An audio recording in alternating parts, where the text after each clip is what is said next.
ഹരേ കൃഷ്ണ. ശ്രീമദ് ഭഗവത്ഗീത അധ്യായം 2 സാഖ്യയോഗം ശ്ലോകം 68. തസ്മാത് യസ്യ മഹാബാഹോ നിഗൃഹീതാനി സർവശഃ ഇന്ദ്രിയാണി ഇന്ദ്രിയാർത്ഥേഭ്യഃ തസ്യ പ്രജ്ഞാ പ്രതിഷ്ഠിതാ.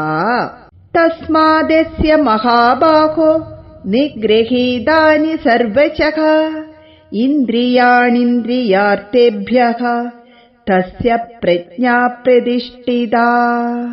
ഭഗവാൻ പറയുകയാണ്, നമ്മുടെ ആരുടെയും കൈക്കരുത്തിനോ മെയ്ക്കരുത്തിനോ ഇന്ദ്രിയങ്ങളെ നിയന്ത്രിക്കാനാവില്ല. അർജുന, നീ കയ്യൂക്കുള്ളവനാണ്, പക്ഷേ ഇന്ദ്രിയങ്ങളെ നിയന്ത്രിച്ചു നിർത്താൻ മനക്കരുത്ത് വേണം. ഇന്ദ്രിയ വിഷയങ്ങളിൽ നിന്ന് അവയെ പിന്തിരിപ്പിക്കാൻ ഈശ്വരധ്യാനം ഉപകരിക്കും.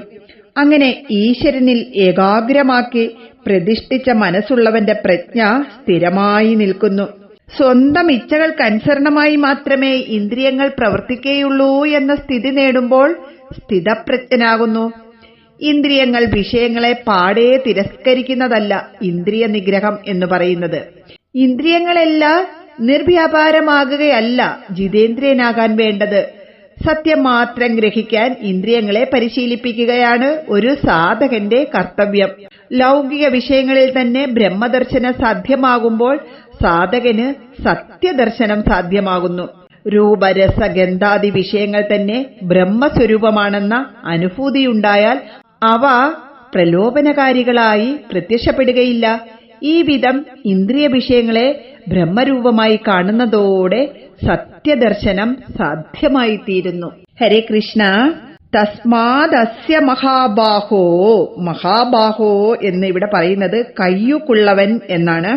തസ്മാത് അതുകൊണ്ട്, യസ്യ യാതൊരുവന്റെ, ഇന്ദ്രിയാണി ഇന്ദ്രിയങ്ങൾ, ഇന്ദ്രിയാർത്ഥേഭ്യഃ ഇന്ദ്രിയ വിഷയങ്ങളിൽ നിന്ന്, സർവശഃ എല്ലാവിധത്തിലും, നിഗ്രഹീതാനി നിയന്ത്രിക്കപ്പെടുന്നുവോ, തസ്യ അവന്റെ, പ്രജ്ഞ ബുദ്ധി പ്രതിഷ്ഠിത സ്ഥിരമാണ്. ഹരേ കൃഷ്ണ.